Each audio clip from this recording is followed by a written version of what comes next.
todo lo que vamos a ver.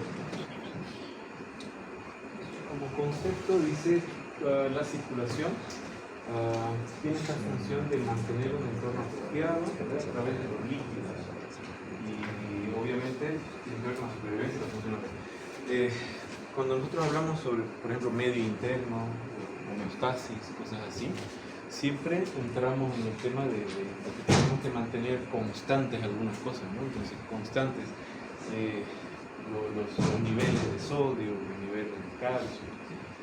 Entonces, todo eso va a ser posible gracias a la circulación y también es importante recordar la volemia, ¿no? O sea, el volumen normal circulatorio va a ser uno de los componentes más importantes y predictor de muerte. O sea, ahí, por ejemplo, ¿qué es lo que nos va a matar? Finalmente, quizá no sea las deficiencias de algún nutriente o la diferencia de algún electrolito, sino los cambios de presión y los cambios de volumen. Eso es lo que finalmente te mata, porque nosotros necesitamos que este nutriente llegue a la célula y solamente va a ser posible si hay presión y si hay volumen. Entonces, si nosotros perdemos presión y volumen, el nutriente no llega a la célula. Entonces, ahí comienza la muerte, la necrosis, comienza a morir el tejido. Esa sería una de las principales digamos, importancias de la circulación. Tener la circulación como irrigación, perfusión sanguínea, estas cosas, ¿no? Entonces, a ver, aquí eso también lo saben, ¿no? Circulación mayor y menor, pues básicamente la circulación mayor es sistémica, ¿no? Que parte del ventrículo izquierdo, pasa a los grandes vasos, recorre todo el cuerpo, ¿no? Entrega la sangre a los tejidos y luego vuelve por un sistema venoso, generalmente el sistema cava, y llega al corazón, ¿no? Esa es la circulación mayor. ¿Y cuál es la importancia? Que al mandar a los tejidos, ella necesita y maneja mayor presión. Entonces, cuando uno piensa en circulación mayor, y vamos a entender eso como la parte izquierda del corazón, ella está más acostumbrada a cambios de presión y puede lidiar con eso. O sea, si nosotros le aumentamos presiones o si nosotros disminuimos presiones, el lado izquierdo consigue hacer más fuerza o consigue manejar cambios de volumen rápidos. Pero, si nosotros vemos la circulación menor sería, comienza en el ventrículo derecho, va a los pulmones, oxigena la sangre y vuelve por las venas, estas venas a la misma izquierda, ¿no?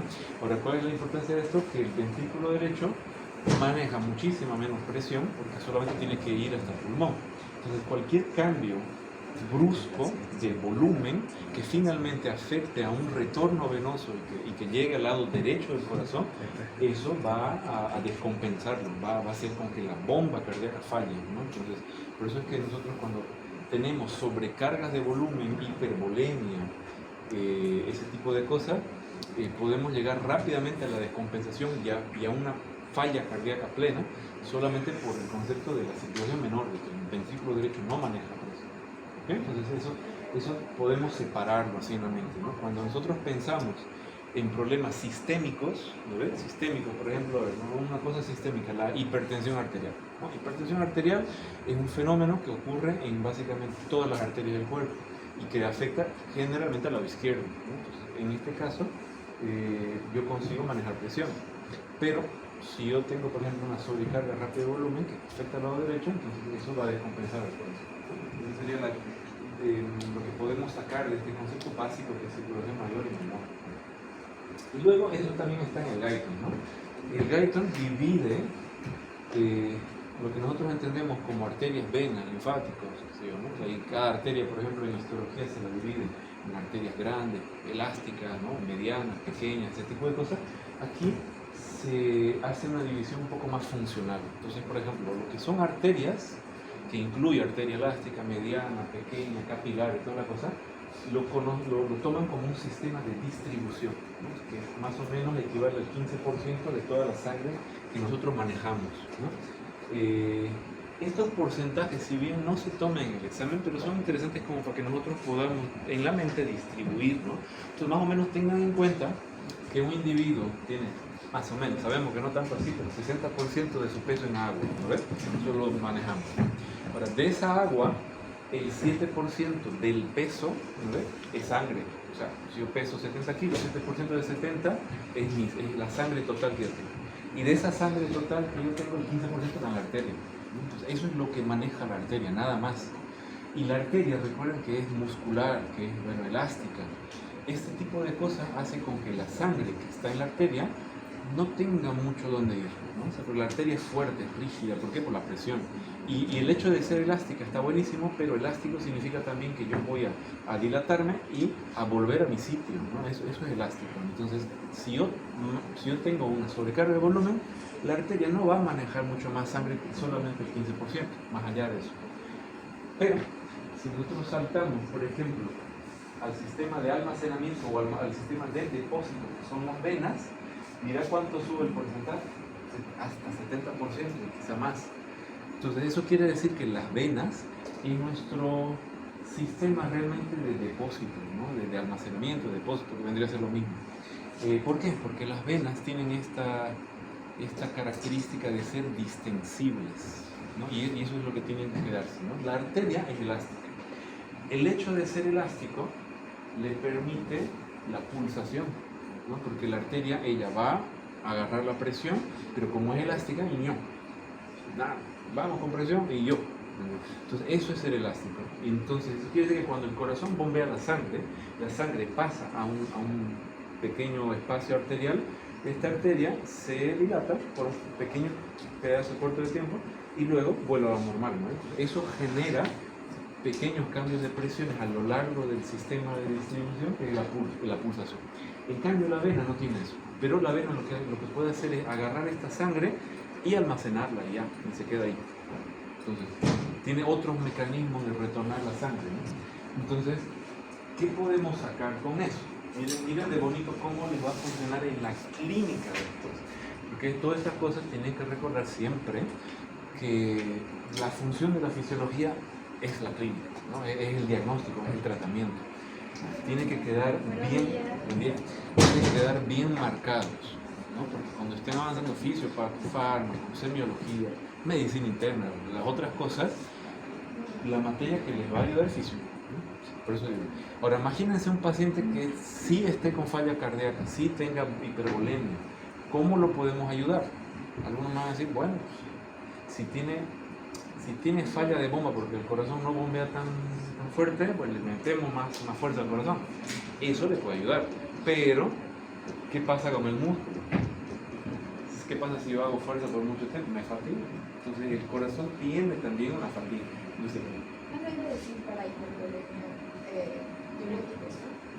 Esa es una forma, por ejemplo. Es una forma muy buena, porque si yo tengo volumen, digamos, por ejemplo, una descompensación puede ser falla de bomba, puede ser un edema pulmonar.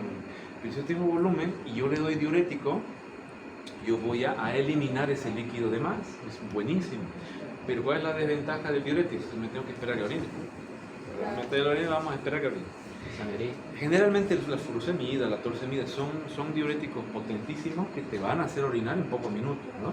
Pero al fin y al cabo, si yo tengo el paciente descompensado y yo le pongo diurético, de verdad tengo que quedarme ahí ¿cómo le dicen? Se me fue el nombre ahorita, pero es así como en la orilla de la cama, ¿no? A la cama del paciente, a esperar que orine, ¿no? Le pongo una sondita. Ahora, ¿cuál es una forma más rápida, digamos, de resolver el problema de descompensación hasta que orine? Porque la circulación va a estar ahí, aprovechando este concepto.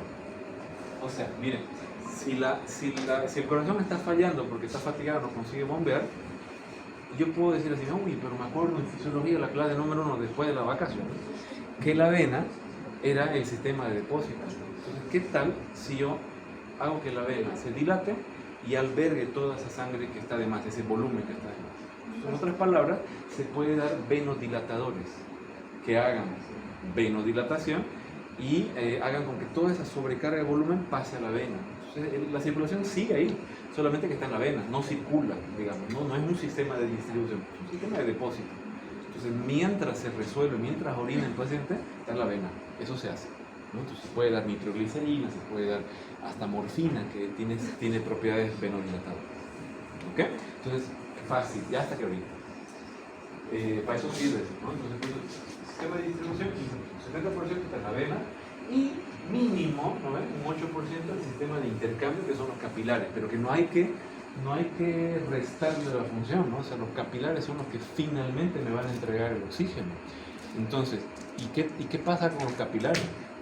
¿Qué diferencia tiene un capilar de una arteriola, de una vena pequeña, de una vena mediana, de una vena grande? ¿Qué especial tiene el capilar? ¿Qué es lo que tiene? No, claro, funcionalmente tiene un pero digamos estructuralmente, ¿qué tiene o qué no tiene el capilar?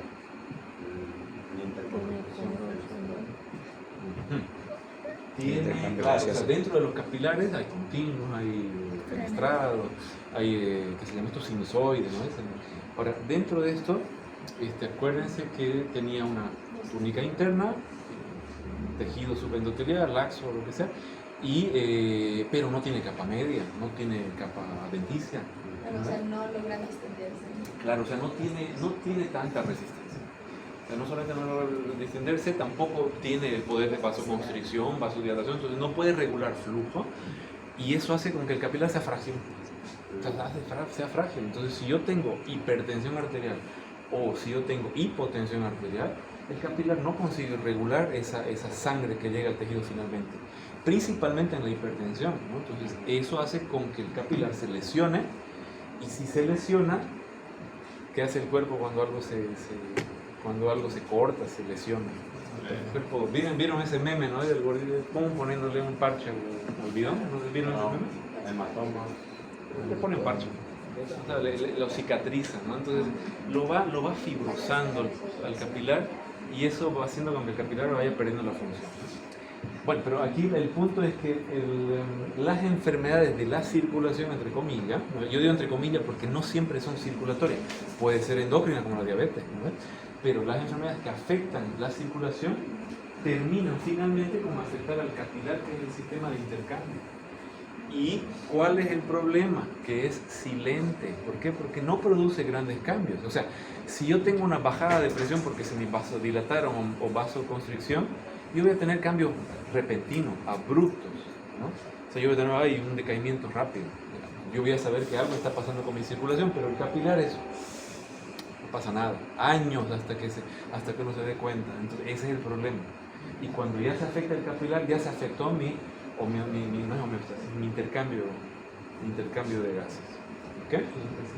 Eso es interesante. Bueno, ok. Mucha filosofía de vida. Y la bomba cardíaca, que también tenemos que ver. A ver, ¿qué dice aquí? El corazón es una bomba, genera gradiente de presión, mantiene el flujo unidireccional de la sangre.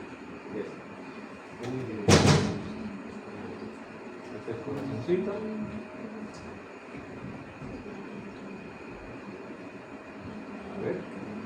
Entonces, para ir repasando las propiedades de las arterias, ¿no? Porque aquí es interesante recordar histológicamente la estructura de una arteria, de una vena, las diferencias, vayan repasando en su mente, sin diferencias de la arteria, de la vena, del linfático, de los capilares.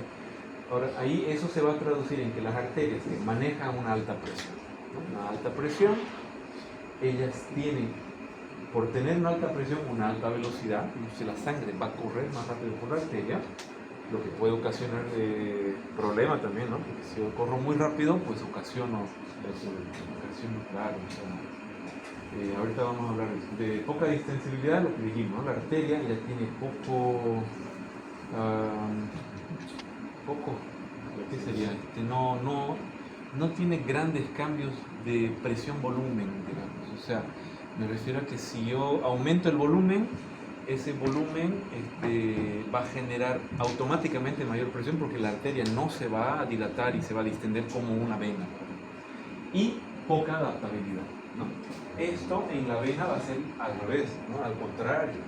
La vena, a ver, ¿dónde está la vena? Aquí tiene poca velocidad. ¿Por qué? Porque ella no tiene pulso, no maneja presión y por lo tanto el retorno venoso tiene otras formas de llegar al corazón. Vamos a revisar eso. ¿Cómo llega la sangre venosa al corazón de nuevo? O sea, las válvulas, ¿vale? Entonces la vena tiene válvula. ¿Qué son las válvulas? repliegues, ¿no ves?, de la propia mucosa que hacen como una especie de peldaño. Entonces la sangre va subiendo poco a poquito. Va subiendo. Y aparte que estas válvulas evitan el retroceso de sangre, ¿no? Entonces estas válvulas se cierran. Pero ahora miren el concepto. Como son repliegues de la mucosa, no son retráctiles, no son musculares, no son cosas adaptables, dinámicas. Si yo dilato mucho una vena, mira lo que pasa con el peldaño. Ya no funciona. ¿Por qué? Porque la vena está ahí, ese es el repliegue, ¿no? Esto evita el retroceso. Pero si yo dilato mucho la vena, yo pierdo la función valvular. Entonces, ¿eso qué quiere decir? Que si yo, por ejemplo, aumento mucho la presión crónicamente de la vena, ella va a sufrir una adaptación, pero irreversible, crónica en el tiempo, que le vamos a llamar, ¿cómo se llama? La dilatación de las venas crónica irreversible. Generalmente por estar ahí de pie mucho tiempo. Es por eso que yo estoy así todo, parece que tengo oxígeno, ya saben dónde, ¿no? Que está en la clase estoy así, ¿no? Varices. Eso, ya pensé que nadie le... Varices. O sea, en todas las profesiones, bueno, generalmente esto es una cosa laboral, ¿no? Pero en todas las causas que piensen que aumenta la presión venosa, puede haber varices, ¿no? A veces esto también tiene susceptibilidad genética, cosas así, ¿no? Pero generalmente relacionado, entonces, por ejemplo, docente, policía más o menos, ¿no? El policía debería estar ahí en el semáforo, no claro, el policía debería estar ahí en el semáforo, ¿qué más? Peluqueros, cirujanos, cirujanos que quedan mucho tiempo ahí de pie. Todas estas cositas hacen con que aumente la presión en la vena. Y eso genera varices. ¿Vale? Entonces, la vena, válvula, ¿qué más? Válvula, ¿qué más? Piensen que están tomando un bubble tea. ¿Cómo hacemos que sube el bubble tea? Eso, pero la presión negativa, eso va a hacer con que el líquido suba. ¿Quién hace la presión negativa? El tórax. Vamos a ver la respiración luego, ¿no? Pero, ¿qué es lo que hace? Cuando el diafragma se contrae, él genera un espacio muerto, digamos, un espacio vacío, genera un vacío en el tórax. Y eso hace con que la presión en la inspiración de la mecánica respiratoria sea negativa, ¿no? Y importante que estas válvulas estén íntegras, ¿no? O sea, porque de nada me sirve una válvula así, tiene que ser la válvula cerradita. Entonces, válvula, presión intratorácica negativa, y que decir negativa, porque si es positiva ya no sirve, y bomba muscular. La bomba muscular es un concepto en el cual los músculos se contraen, principalmente estos músculos acá que le decimos los morotos. Bueno, tiene diferentes nombres, ¿no? ¿Cómo más le decimos? Los gemelos. No, porque gemelos se pueden confundir con gemelos. Eso le dicen gemelos y piensan los gemelos. Pero los gastrocnemios. ¿Qué tal, no? Los gastrocnemios. ¿La pregunta? Me voy para allá. La pregunta es así: ¿cuáles son los componentes que ayudan al retorno venoso? O sea, ¿cómo le hace la sangre de la vena para volver a la válvula y la bomba muscular? ¿Okay? Vale, entonces todo eso, miren que aquí, ¿no? La vena tiene poca velocidad, poca presión, alta adaptabilidad en la diferencia en la vena y alta distensibilidad. ¿Okay? Estos conceptos se parecen, la única diferencia está en la presión. Aquí cuando nosotros decimos adaptabilidad, generalmente le estamos metiendo un componente de presión. Es como cuánto volumen puedo tener por cuánta presión que le voy metiendo. O sea, si yo meto presión, eso aumenta el volumen y ese volumen se queda ahí. Eso es la adaptabilidad. ¿Okay? Y distensibilidad es simplemente que yo pueda aumentar mi espacio, digamos, no mi volumen, pero el espacio. ¿Okay? Pero adaptabilidad te da un concepto de volumen, de presión. Y los capilares, a ver, capilares, muy bajo calibre. ¿Cuánto mide un capilar? Más o menos en promedio. Ay, no, pero eso es la túnica interna. No, pero ya 0,2 pues, mira, ponete así, una arteria grande, 3 centímetros, que es una aorta, pero una rama grande. Una arteriola, 100 micras, más o menos, el diámetro. Un capilar mide 4, más o menos. 4, puede ir menos, 4 micras. El glóbulo rojo, ¿cuánto mide? 7, 7.5, ¿no? De 7 a 8. ¿Cómo le hace el capilar, el glóbulo rojo para pasar el capilar si mide menos? ¿Cómo le hacemos? ¿Te acuerdan que el glóbulo rojo es un disco bicóncavo, ¿no? Entonces, cuando va a pasar por el capilar, lo que hace es doblarse y pasa. ¿No? Porque el capilar mide 4, el glóbulo rojo mide 7. Tienen que bailar la conga, pues. ¿Bailaron la conga, pues? El capilar así y el glóbulo rojo viene así. Y va bailando la conga. Es el capilar. Nadie más. Baja presión. Ya. Vamos a ver qué más. Vamos viendo por acá. Arteriolas. Ajá. Ya dijimos que el capilar tiene solamente túnica interna. Dependiendo si es continuo, discontinuo, sinusoide, puede tener en este material supraendotelial de tejido conectivo laxo, puede tener fenestraciones, puede estar discontinuo o lo puede tener todo bonito. Eso va a cambiar mucho, pero no tiene túnica media, no tiene túnica adventicia. Entonces, por lo tanto, no puede controlar el microflujo. En cambio, la arteriola es el último punto en donde yo tengo control a la microcirculación. Y es por eso que algunos le dicen, hay una arteriola especial, ¿no? Que se conoce como la arteriola precapilar, que es la metaarteriola, ¿no? Y esa metaarteriola es el último punto en donde yo tengo vasoconstricción, vasodilatación, ¿no? Entonces por eso dice, controla los conductos por constricción y dilatación, y esa contracción y dilatación controla la microcirculación.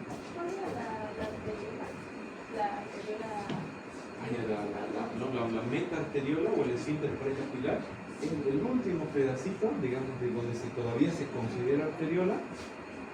Solamente para entender que estamos hablando, arteriola es un vaso sanguíneo que más o menos tiene un diámetro de 100 micras, tiene túnica interna, tiene túnica media, pero formado solamente por 2 capas de músculo liso y adventicia muy dispersa, ¿no? Pero tiene todavía las 3 capas, entonces es considerada una arteria, ¿no? Pero pequeñita arteriola. Y esa última arteriola, antes de que se comience a dividir en capilares, esa es conocida como la metaarteriola o el esfínter precapilar.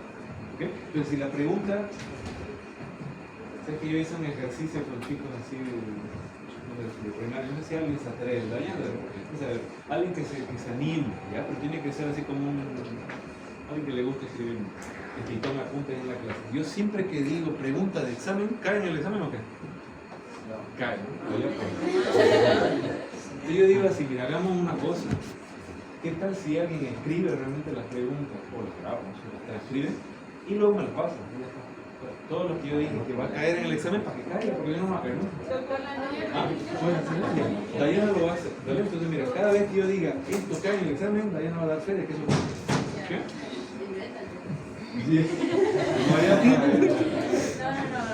Yo me preocupé, yo debería grabar. Pero a ver, ¿cuál es la pregunta de la clase? ¿No? La pregunta sería así: ¿qué estructura es importante para el control o el flujo, el control del flujo a la microcirculación? La respuesta es la metaarteriola. ¿Okay? Eso es lo que uno quiere escuchar. Y para el flujo a la microcirculación. ¿Quién controla? ¿Cuál es el punto de control? Ok, vénulas. Entonces, por arteriola, capilar, entrega la sangre y vuelve por la vénula. ¿No ven? La vénula recoge la sangre y va aumentando progresivamente de tamaño de vénula, desde vénula postcapilar, precapilar y así.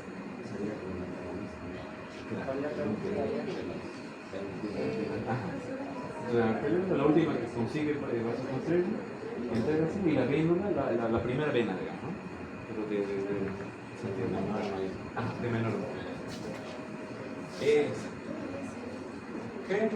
Ahí están las diferencias de distensibilidad y adaptabilidad. Mira, aquí adaptabilidad es un cambio de volumen por cambio de presión. Si yo estoy metiendo más presión, ¿por qué metería más presión? Que más volumen, digamos, ¿no? Pero al fin y al cabo, ¿cuál es la sustancia aquí? Que yo le meto presión y cuánto volumen puedo tener por cada cambio de presión. Eso es adaptabilidad, ¿ya? Entonces por eso dice, varía volumen y la presión permanece igual. ¿Ya? Pero es cuánto de volumen puedo tener por cada cambio de presión. ¿Y por qué la presión permanece igual? Porque finalmente si yo le meto presión, el volumen se va a adaptar a esos cambios de presión. Y por eso adaptabilidad. Y la distensibilidad, el cambio de volumen, ¿no ves? Pero ahí lo que voy a tener es una variación del volumen, ¿no? Porque yo voy a simplemente, digamos, a distender el vaso sanguíneo, voy a tener más volumen. ¿Okay? Y al tener más volumen, más líquido, más presión.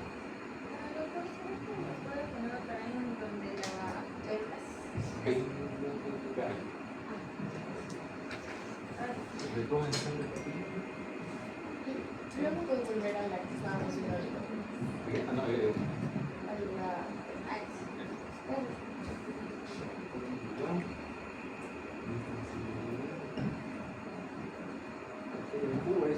Y sigue así, no sigue redondeando. Entonces aquí, a ver, ¿qué es importante?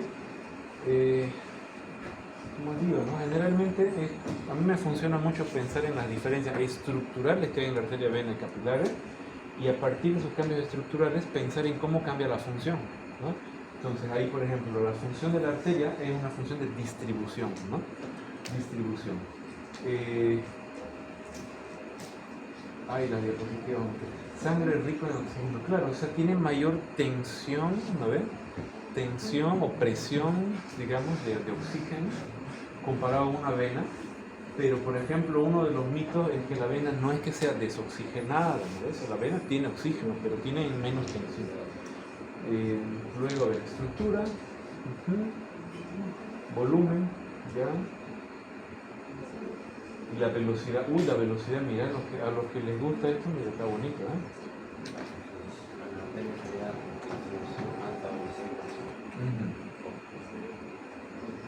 Claro, en la arteria sería que ella tiene mayores tensiones de gases. ¿Cuál es la velocidad de la vena? Y no sale, ¿sabes por qué no sale? Porque la vena, acabamos de decir que la vena tiene otros mecanismos para circular la sangre. Entonces no tiene una media en sí, porque va a depender de estas cosas, ¿no? Por ejemplo, cuando vos haces un eco Doppler, es así donde vos sabes si es una arteria o vena. Porque la arteria, por ejemplo, sí va a tener un flujo constante por el pulso. En cambio, la vena está ahí, porque la sangre está ahí estancada, ¿no? Por eso es que no hay una velocidad media, ¿no? En cambio, las arterias y capilares, como dependen de la conducción, sí hay una velocidad media. Y esa velocidad te puede permitir hacer diagnóstico. ¿Por qué? Porque tiene que ser constante. Si no está constante, quiere decir que hay una obstrucción y vas a pensar en coágulo o en algo así. Entonces la vena no. No está aquí, pero ¿se acuerdan de esta cosa de anatomía? ¿No es como cuando el profesor te decía en examen práctico de anatomía que distingas una arteria de una vena? ¿Cuál era la forma de distinguir la arteria de la vena? No, anatómico. Estaba en el cadáver. ¿Cómo le haces para distinguir la arteria de una vena? La vena era más delgadita. Más delgadita. De ahí vas con tu pinza anatómica y la pinchas, ¿no? Si es una arteria, la pinchas y la sueltas y otra vez vuelve, ¿no? Y la vena, vos la pinchas y se queda ahí. Porque se colapsa, ¿no? La vena es más colapsable. Esa propiedad también se la puedo utilizar acá. Y ahorita que estamos hablando de eco y cosas así, es importante. O sea, porque yo estoy en el eco, ¿no? Estoy con una arteria que es así redondita, regular, toda bonita. Yo la pincho y no se puede colapsar por la presión. La vena sí, la vena está así más o menos, ¿no? Ella es regular, pero ella es así, tiende al colapso. Entonces yo la aprieto la vena y la cierro. Eso es importante. Porque si yo estoy haciendo eso y no consigo cerrar una vena, ¿qué voy a pensar? No, pero o sea, la vena está así, ¿no? O sea, la arteria es así y la vena es así. Entonces yo la trato de cerrar y no cierro. ¿Qué voy a pensar? Que hay un coágulo. Un trombo. Es un clásico. ¿Ya? Porque no está acá.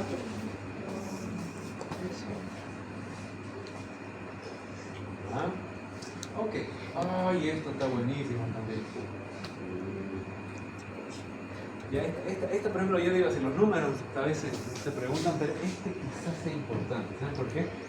porque terminamos diciendo que el volumen, pero relacionado al tamaño, algo así, no sé, volumen relacionado al tamaño, si nosotros hacemos el cálculo, los grandes vasos tienen, mira, un área transversal mucho menor comparado con un capilar. Entonces aquí, por ejemplo, hay una pregunta del examen, una pregunta de examen que dice así: ¿cuál de las siguientes estructuras tiene la mayor área transversal? Cayó el año pasado. ¿Cuál es la respuesta? Capilares.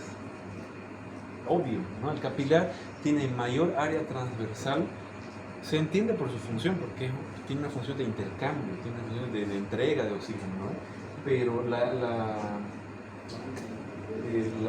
demostración matemática es que nosotros vamos a dividir el volumen, pero por cada unidad de tamaño. Entonces habría que divertirse una tarde agarrando y midiendo, digamos, los capilares. Bueno, digamos, ya ponete 7 micras y dividirlo entre el tamaño que tiene el capilar, o sea, el volumen dividido tamaño. Y ahí van a ver que es más grande, mientras se va haciendo más pequeño, más grande. ¿Ok? Eso es importante.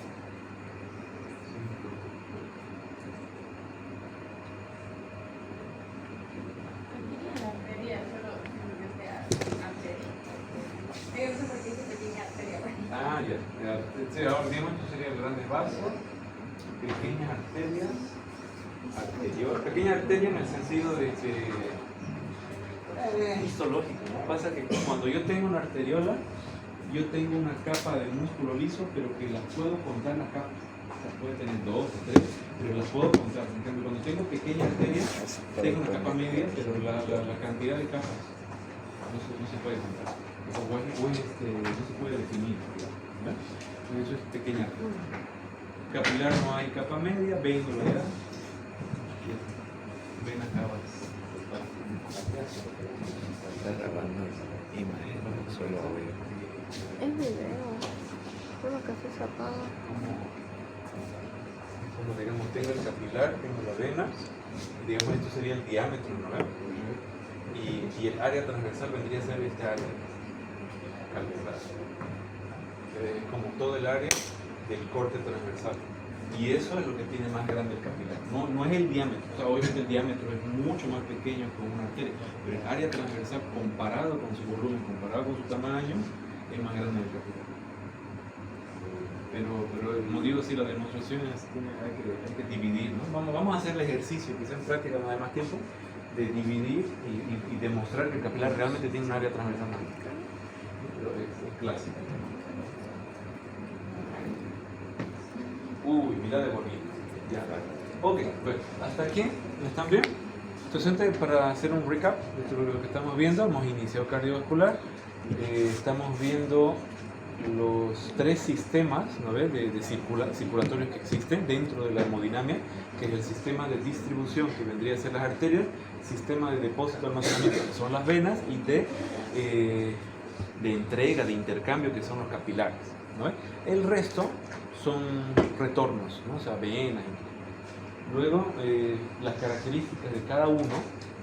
Dentro de estas características hay que tomar en cuenta la adaptabilidad, la distensibilidad, la velocidad, ¿ves?, los cambios de presión que se tienen cada uno. ¿Okay? Y ahorita, bueno, a continuación, lo que vamos a hacer es ver, por lo menos, algunos principios de la circulación. ¿Okay? Que tiene que ver esto con lo físico también, a ver si están las leyes. Entonces, a ver, principio de circulación dice 3 principios básicos. El primero, los tejidos controlan la velocidad de flujo sanguíneo que atraviesa de acuerdo a sus necesidades. Es un principio básico, ¿ven?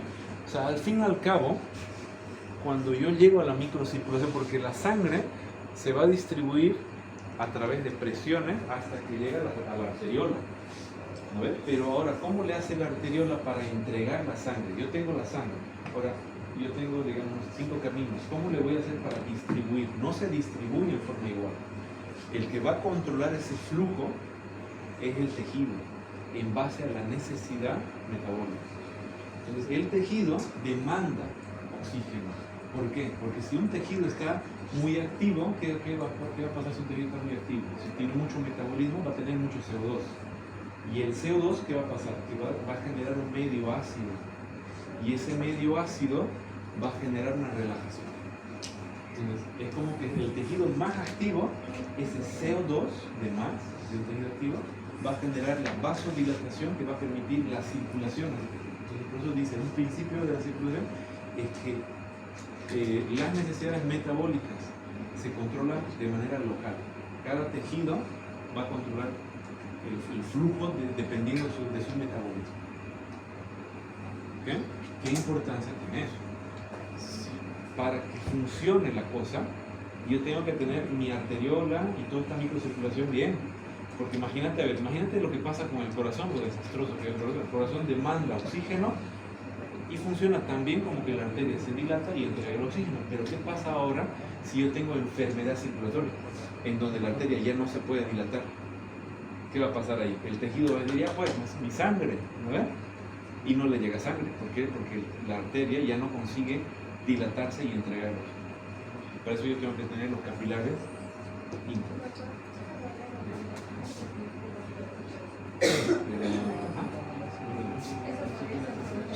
Sí.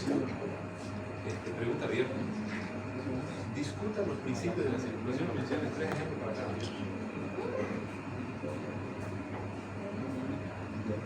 ¿Eso? Vale. Vamos al segundo principio. Dice, el gasto cardíaco se controla por la suma de todos los flujos tisulares. Uy, ya. Necesito que usted haga una fórmula. Estamos entrando en calor. Todavía no vamos a ver cardiodinámica, que es el corazón en sí, pero ya vamos a tener que definir qué es gasto cardíaco porque si no nos vamos a perder. Entonces, la primera fórmula importante. Gasto cardíaco. El cardiac output. Eso te da una idea de qué es la salida cardíaca. El gasto es un concepto hidrodinámico, en donde yo tengo que calcular cuánto de volumen sale por una área, digamos, de tubo, ¿no? Algo así. Entonces, pero, for dummies, o sea, ¿cuál es la relación, no tan numérica, pero de alguna forma así matemática, de mi gasto cardíaco? Frecuencia cardíaca, multiplicado por volumen de ya. Volumen, le voy a colocar así, volumen de descarga. Es como la precarga Sistólico. Más o menos. Pasa que la precarga es como la sangre que genera una dilatación de la fibra muscular, no es Frank Starling. En cambio, el volumen de descarga es lo que finalmente el corazón va a inyectar. Entonces, a ver, otra vez. Gasto cardíaco es cuánta sangre el corazón puede bombear en ml de sangre por minuto de tiempo por gramo de tejido. O sea, ¿cuánta sangre puedo yo manejar, bombear? ¿Vale? Y eso está en relación a dos cosas. La frecuencia cardíaca, que es cuántas veces bombea el corazón por minuto, y el volumen, yo le digo volumen sistólico para acortarlo, pero es el volumen de descarga sistólico, que es cuánta sangre sale del ventrículo en realidad. ¿No? Porque en realidad la precarga es cuánto llega, pero finalmente cuánto sale es el volumen de descarga sistólica. Entonces, tengan eso en mente. Ahora vamos al segundo principio. Dice, el gasto cardíaco se controla por la suma de todos los flujos tisulares locales. Claro, yo llego con la arteria, yo voy entregando mi sangre, listo, los tejidos se saciaron, luego la vena retorna toda esa sangre que fue distribuida y llega al corazón. ¿No ves? Toda esa sangre llega al corazón por retorno venoso. ¿No ves? Como retorno venoso. Mientras más retorno venoso, más sangre va a tener el corazón para bombear. ¿Tiene sentido? Claro, si yo tengo más sangre que llega al ventrículo, yo voy a tener más volumen de descarga. Esto va a estar en relación con el retorno venoso. ¿Okay? Mientras mayor retorno venoso, debido a que yo tengo mayor entrega de sangre a los tejidos, yo voy a tener un mayor volumen de descarga. ¿Okay? Miren de bonito, ¿para qué sirve? ¿Qué pasaría si una persona se deshidrata? O, lo que es lo mismo, ¿qué pasaría si una persona pierde sangre? ¿Por qué digo?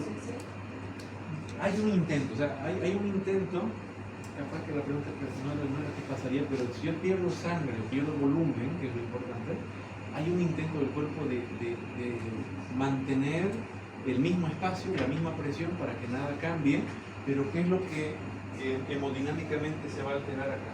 Si yo pierdo volumen, digamos acá está, volemia, ¿no ves? Si yo pierdo volumen, yo voy a perder retorno venoso. Si yo pierdo el retorno venoso, yo voy a perder volumen de descarga. Y voy a perder automáticamente, porque esto es directamente proporcional, voy a perder gasto. Y si pierdo gasto, voy a perder capacidad de entrega de sangre. ¿Cómo le hace el cuerpo ahora para compensar esa entrega? Aumenta la frecuencia.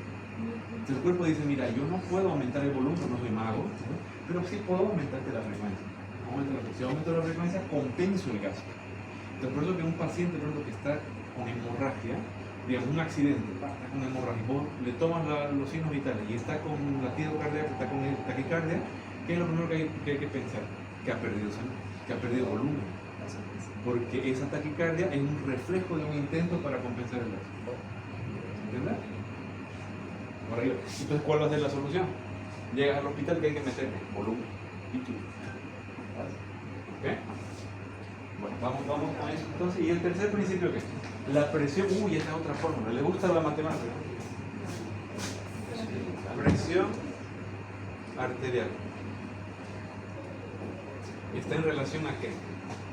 Al gasto cardíaco multiplicado por la resistencia vascular periférica.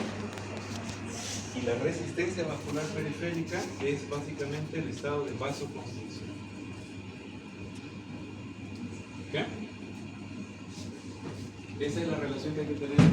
La presión arterial se la controla por el gasto. Entonces por eso es que si un paciente pierde presión, ¿cómo yo le puedo ayudar? Si pierde presión, yo le voy a dar más volumen para que aumente el retorno venoso, para que aumente el volumen de descarga y todo esto aumente el gasto cardíaco, y aumentando el gasto cardíaco aumenta la presión. Uno te va a llevar al otro. Ahora vamos al principio. La presión arterial tiene su propio mecanismo de control. A través de flujo local, controlando el gasto, y el sistema circulatorio está dotado de un sistema. Vamos a hablar de control de presión arterial luego, porque tiene mecanismos a corto plazo, como te decía Lucía, ¿no ves? Que es la vasoconstricción. Ese es un mecanismo a corto plazo. Entonces, si yo tengo cambios rápidos de volumen, el cuerpo va a intentar hacer vasoconstricción, vasodilatación. Es lo más fácil, eso es lo del sistema nervioso simpático, ¿no? O sea, es como que entra en un sistema de salvataje, vamos a hacer vasoconstricción. Pero si eso permanece en el tiempo, entonces yo tengo que utilizar mecanismos humorales para controlar. Entonces ahí entra el famoso ciclo de la renina, angiotensina, testosterona. Que ya hemos visto, ¿no?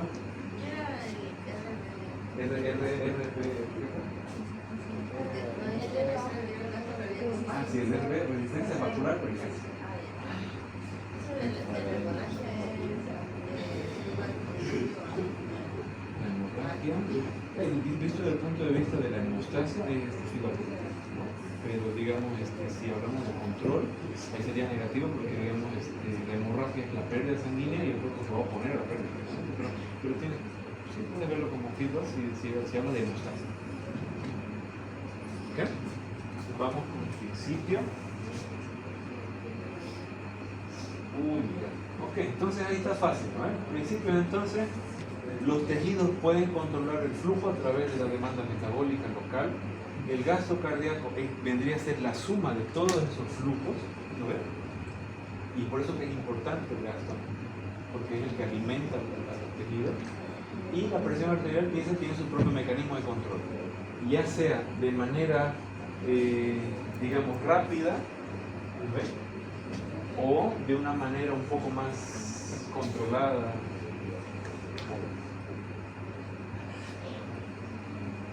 Ya. Ahora sí, esto se viene con todo. Vamos a ver flujo sanguíneo. ¿Ya? En el baúl, ¿dónde está Diana? Una de las cosas que, aparte de las preguntas de clase, vieron que había nuestro baúl, ¿no? De las cosas que no hay que olvidarse nunca, ¿no? O sea, hay cosas que se pueden olvidar, pero donde qué va a decir. De gasto cardíaco, espero que no se olviden de nosotros. Hay cosas que se pueden olvidar. A ver, ¿cómo qué? ¿Cuántos por ciento tiene de sangre un capilar? Cosas así se pueden olvidar. Pero ¿qué no se pueden olvidar de aquí para nunca? ¿Cuál es el fisiológicamente, cuál es el flujo sanguíneo esperado? ¿Cuál es la bondad, ¿no?, del flujo sanguíneo fisiológicamente esperado? No lo normal. No se abre. ¿Ya? El flujo Ojalá no tiene de que verdad. ser, y acá está la palabra clave, el flujo tiene que ser laminar. ¿Ya? Y eso es una de las cosas así de fisiología clave. ¿Ok? Entonces, a ver, la sangre que pasa por un espacio en una unidad de tiempo genera una circulación y eso es flujo, es la cantidad de sangre que va Tiene pasando. fueguito. ¿Ves? Es la cantidad de sangre que pasa de un punto a otro punto en un determinado tiempo. Lo mismo que eso es flujo. ¿Ok? Eso es flujo. Ahora, el flujo tiene la característica de que tiene que ser laminar. ¿Qué significa laminar? Por capas. ¿No ves? Por capas. Esto es un vaso sanguíneo.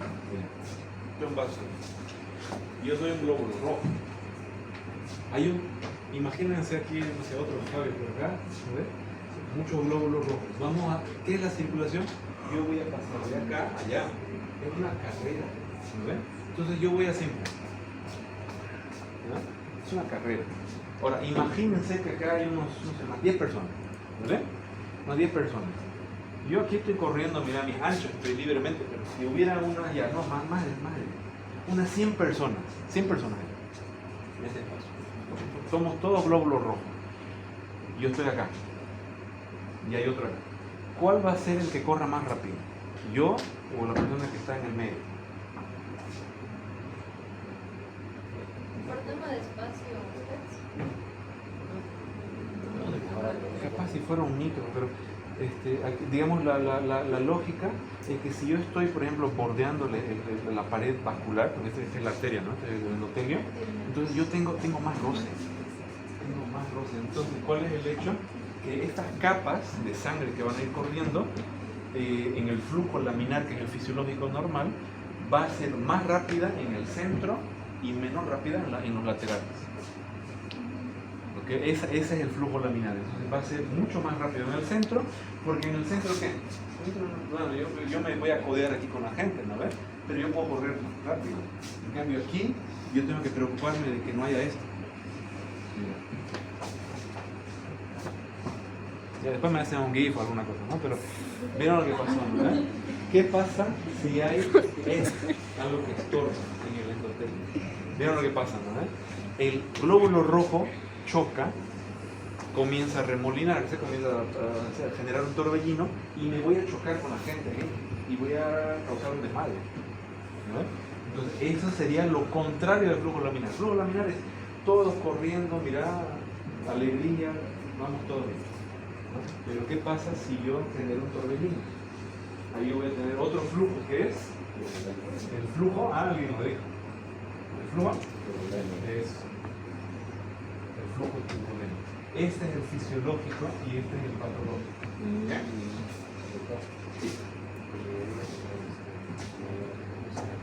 ¿No? Creo que tengo aquí. Acá está, mira. Tipo de flujo, voy a poner la luz, ¿vale? Tipo de flujo. Bien.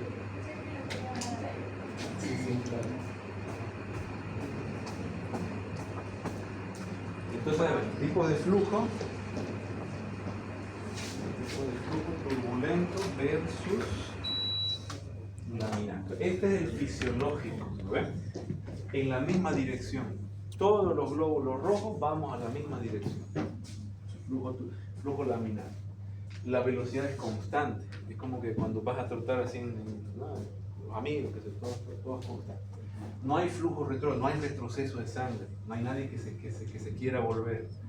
Es silencioso, ¿no? ¿Por qué? Porque pese a que hay un roce con la arteriola, ¿no ves? Pero la arteria es lisa, entonces yo voy haciendo esto. Bueno, ahorita está sonando, pero es silencioso, ¿vale? Ahora, el centro es más rápido y no tiene resistencia. Resistencia es cualquier cosa que impide ese flujo, ¿no? Entonces puede ser una obstrucción o puede ser por la misma sangre, ¿ya? ¿Qué pasa con el turbulento? Da vuelta, genera justamente los torbellinos. Entonces alguien del grupo, alguien de los glóbulos rojos se choca y al chocarse genera que los otros masivamente se choquen y eso genera una velocidad inconstante, alguien que se vaya para atrás, porque imagínate, si yo voy torbellino, ¿me voy para otro lado? Entonces hay un flujo retrógrado, se puede escuchar. Entonces no es silencioso, ¿no? Genera que, ¿cómo le decimos eso clínicamente? Soplo, si no me equivoco. Hay la presencia de soplo. De ahí viene el soplo. Eso van a escucharlo siempre. Ay, el paciente tiene soplo. Soplo es una expresión clínica de un flujo turbulento. Eso es. Y hay mayor resistencia. Entonces, si yo me choco y genero un desmadre, hay un principio de la coagulación que dice que la sangre no puede estar sin correr, ¿no es? Siempre tiene que fluir. Si no fluye, se coagula. Entonces, si yo genero un flujo turbulento, es básicamente el paso de entrada a generar un coágulo, un trombo. Entonces, siempre que escuchen el paciente de un soplo, lo que tengo que pensar es que va a generar coágulo, es que va a generar coágulo, no es que es una cuestión de tiempo. ¿Vale?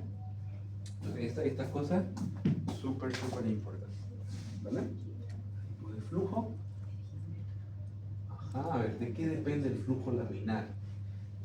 Depende de la integridad del endotelio. Claro, el endotelio tiene que ser liso, no tiene que haber nada acá. Ahora imagínate que el paciente le guste echarle rico, y aquí echarle rico nosotros le decimos a fumar. Puede ser echarle rico, no fumar, pero bueno, sí, pero estaba pensando más en comida, o sea, dame algo bien gordo, bien rico. Una burger, ya, con tocino, ay Dios, ya.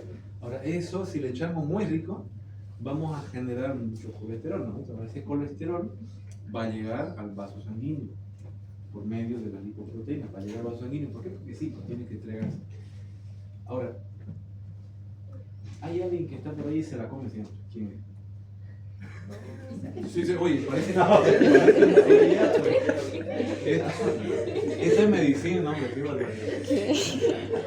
Pregunta de examen. Pregunta de examen. ¿Quién se la come siempre? No, pero en célula, por ejemplo. Qué barbaridad. Esa es la. Hay una célula que se come todo, ya, bueno, mira, se la come. Es el macrófago. Y de pronto ve una patasca, ¿qué va a hacer con la patasca? La come, pues ya está. Ahora, ¿qué pasa qué pasa cuando comes una buena patasca? Mierda, qué rica la patasca. No te empachas, ¿no? O sea, te vas a quedar malito. El pobre macrófago se quedó malito. Explique la fisiopatología.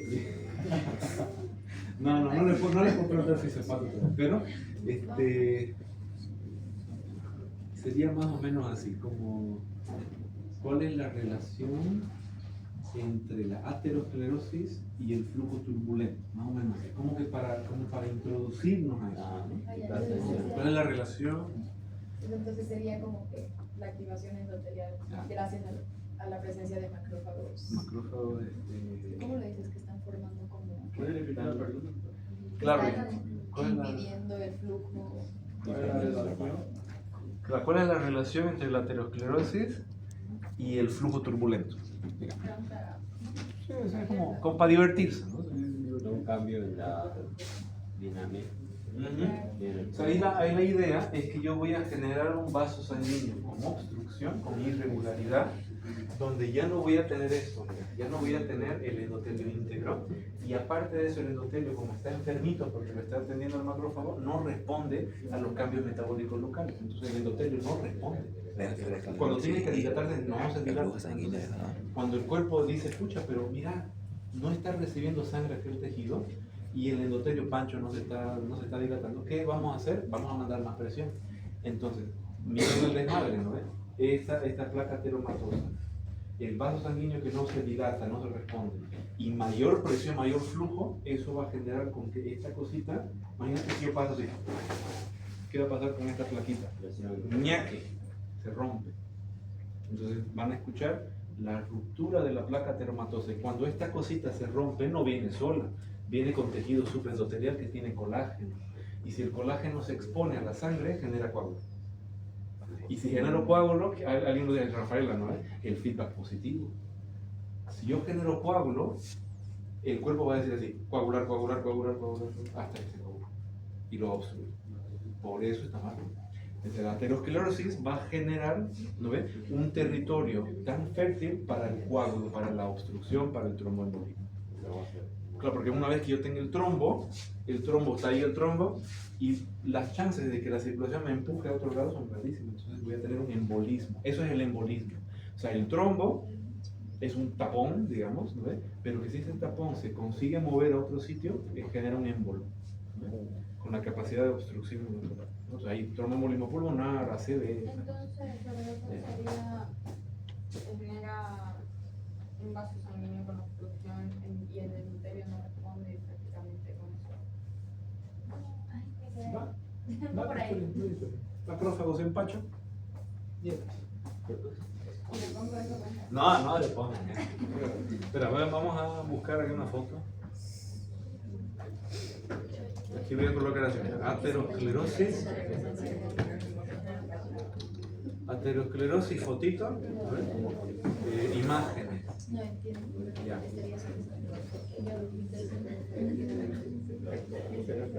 Oh, acá Esa palabra aterosclerosis la tengo. ahí está lo que está pasando. Acá de Y aquí hay colesterol práctica de esto, ¿no? del macrófago que se inflama, genera esta montaña. ¿Ven? Por si acaso el macrófago empachado le decimos célula espumosa. ¿Por qué? Porque esta bolita de colesterol en las preparaciones se van a ver como pelotitas dentro, ¿no? Y esto va a ser esta montañita que va a generar un trombo, ¿no? ¿Cómo le dicen?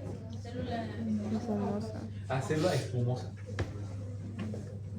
Célula espumosa. Ok, después vamos a... Acá está, mira, célula espumosa.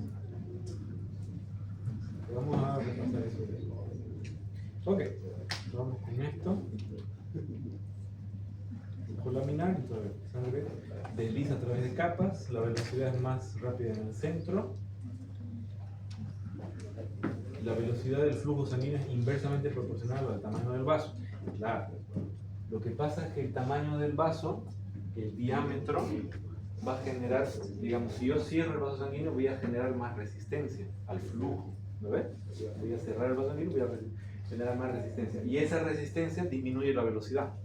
Entonces, si el vaso sanguíneo es muy pequeño, voy a ir cada vez más lento.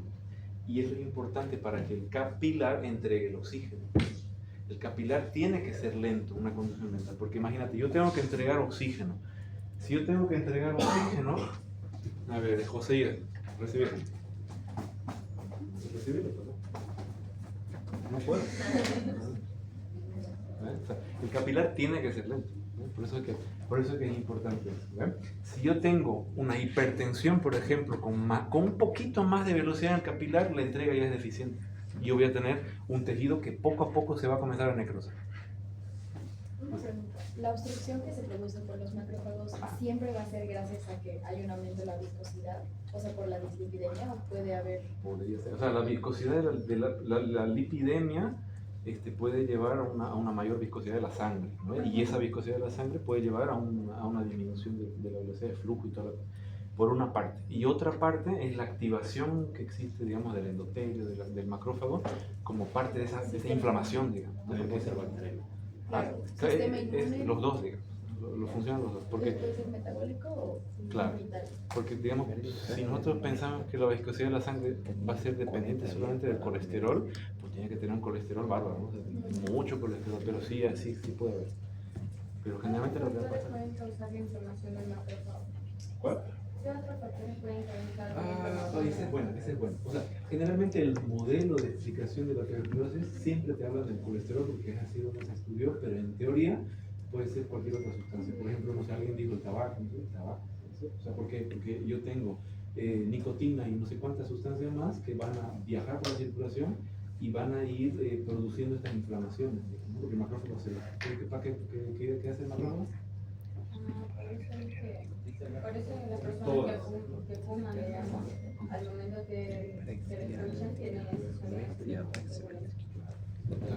Porque hay un tema de nicotina, de alquitrán, un montón de cosas que provocan una hipercoagulabilidad, ¿no? Es una cosa.